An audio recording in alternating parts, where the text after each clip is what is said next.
Hi, folks. This is Lee Gettess with the Market Sense for the week of September 20th, 2011. The charts come from software called Trade Navigator that's made by Gettess Financial Technologies. First chart we look at is the weekly bond market, and after a huge run up, they've started to go a little sideways here in the last couple of weeks, with the current week being inside of the previous week. We have so much going on. The two-day Fed meeting is probably the biggest thing domestically, but they seem to be very, very focused on what's going on in Europe, particularly the Greece negotiations for their debt.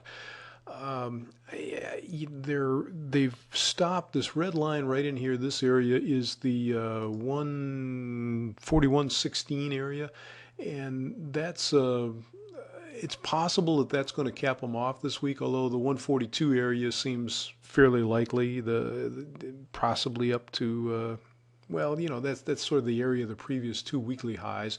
And I'm not saying they can't go higher, because they certainly can. It wouldn't surprise me at all to see them go higher, especially if stocks begin to break.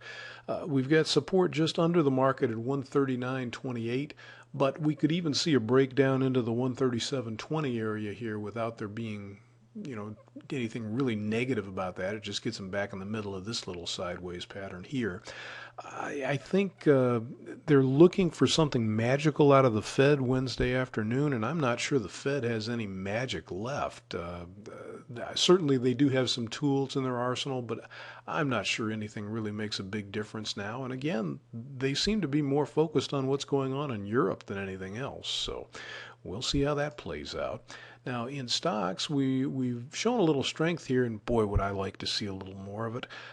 They're staying well above the 1175 area here. They could certainly break down to that, but they are staying above that, and they've rallied up to the 1212 area. Now, it's possible that could be resistance. I really hope not. I'd love to see them. This old high here is, well, let's call it 1224. I'd love to see them take this high out and get up into the, this is 1233, or maybe even up into the 1250 area, which would coincide with these previous lows back here before we made this high. If we do that, we would have what amounts to three swings up, and you can kind of see them here, one here, two here, and this would be three.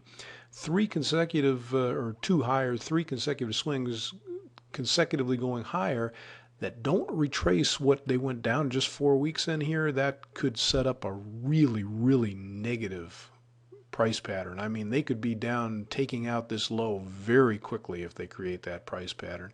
Now, I'm looking at a crystal ball and trying to envision a long-term price action, but all I'm saying is if they can make new highs up in there, that's definitely something that could be a pretty deadly situation. They could really run down hard from there. So that's what we've got for you today. I sure hope you can find something profitable to get yourself into. Thanks for checking in with us, and we'll probably be back and do this again next week.